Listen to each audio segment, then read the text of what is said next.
जय महाकाल मेरे सभी भाई बहनों को। उज्जैन नगरी महाकालेश्वर की नगरी में आपका इस वीडियो के दूसरे चरण में आपका स्वागत है। सबसे पहले हम इंदौर से महाकालेश्वर मंदिर की ओर प्रस्थान करते हैं और महाकालेश्वर मंदिर की दर्शन करते हैं। सुबह 3 बजे लाइन में लगकर 4 बजे लाइन प्रारंभ होकर हम इस लाइन में महादेव के दर्शन की ओर चलते हैं। गेट नंबर 1 से हमने भगवान देवों के देव महादेव के दर्शन के लिए लाइन से लगे और महाकाल कॉरिडोर के प्रारंभ से हम महाकाल मंदिर की ओर जा रहे हैं और इस दौरान यहाँ भगवान शिव की कई सारी मूर्तियाँ भी लगी हुई हैं। इस मंदिर का इतिहास कुछ इस प्रकार है कि महाकालेश्वर ज्योतिर्लिंग का इतिहास बहुत ही पुराना रहा है। पुराणों में इस मंदिर का जिक्र भी मिलता है। मान्यता यह भी है कि ब्रह्मा जी ने स्वयं इस मंदिर का निर्माण करवाया था। महाकालेश्वर ज्योतिर्लिंग का इतिहास में कुछ प्रमुख घटनाएं भी रही हैं, जिसमें 6ठी शताब्दी में उज्जैन के राजा कुमारसेन ने इस मंदिर का निर्माण कराया था। 12वीं शताब्दी के राजा उदयादित्य और राजा नरवर्मन ने इसका पुनः निर्माण करवाया था। 18वीं शताब्दी में मराठा कमांडर राजौरी शिंदे ने इसका ज्योति द्वार करवाया था।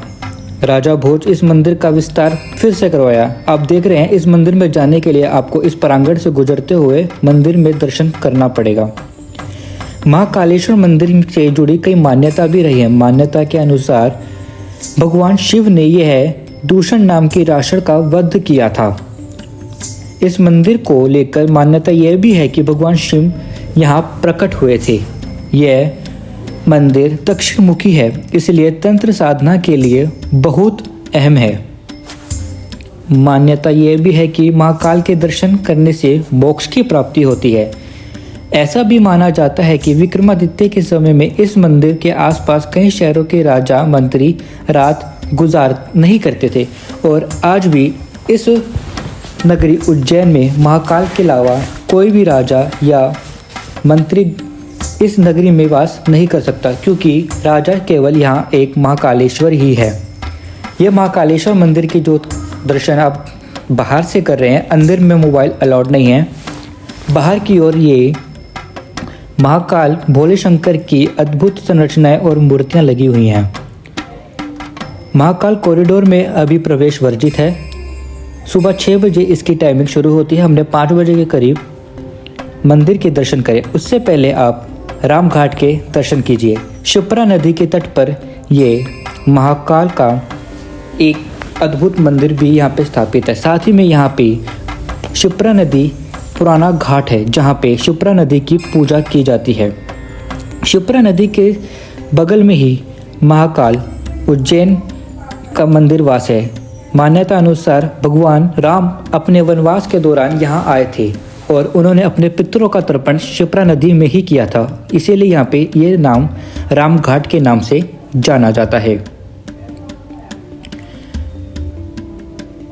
शिप्रा नदी बहुत ही मोक्षदायिनी नदी कही जाती है। अब 6 बज चुके हैं और हम महाकाल कॉरिडोर यानी महाकाल लोक में प्रवेश कर चुके हैं। आप देख रहे हैं, भगवान को शिव तांडव के रूप में अनेक रूपों में दिखाया जा रहा है। यहाँ भगवान के जीवन चरित्र एवं उनके घटनाओं का दर्शन किया गया है। इस चित्र में भगवान विष पीते हुए समुद्र मंथन को दिखाया गया है, जहाँ एक तरफ सांप की पूंछ की तरफ देवता और मुंह की तरफ असुरों को दर्शाया गया है और स्वयं और अगले ही पार्क में रावण कैलाश पर्वत को उठाता हुआ और इस चित्र में भगवान भोलेनाथ की बरात को दर्शाया गया है। यह दृश्य शिवलिंग पुराण से लिया गया है, जहां मार्कंडेय और यमराज का संवाद रहा है। जब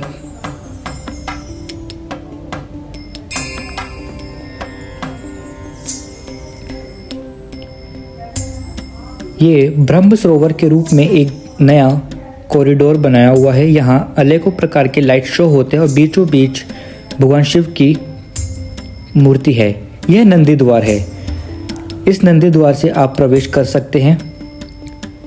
अब आपको हम इसी मंदिर प्रांगण में एक भारत माता का मंदिर भी है, जिसके आपको हम दर्शन करा रहे हैं। मंदिर के बीच गर्भगृह के अंदर भारत माता की एक मूर्ति है और साइडों में अलग प्रकार के चित्रों से चित्रित देवी देवताओं को चित्रित किया गया है। मंदिर के बाहर निकलते ही आप देखेंगे कि एक भारत का नक्शा भी बना हुआ है। यह भारत माता मंदिर गेट नंबर 1 के सामने है। इस भारत के नक्शे में 12 ज्योतिर्लिंगों और भगवान शिव से जुड़ी अहम स्थानों को दर्शाया गया है। यह एक टीला है महाराज विक्रमादित्य का, जो महाकाल कॉरिडोर के समीप ही है। आप यहाँ भी दर्शन कर सकते हैं। यहाँ विक्रमादित्य के नवरत्न रहते हैं, जैसे अष्टदिग्गज कृष्णदेवराय के सामने थे, यहाँ विक्रमादित्य के नवरत्न थे। आप इनके नाम भी पढ़ सकते हैं।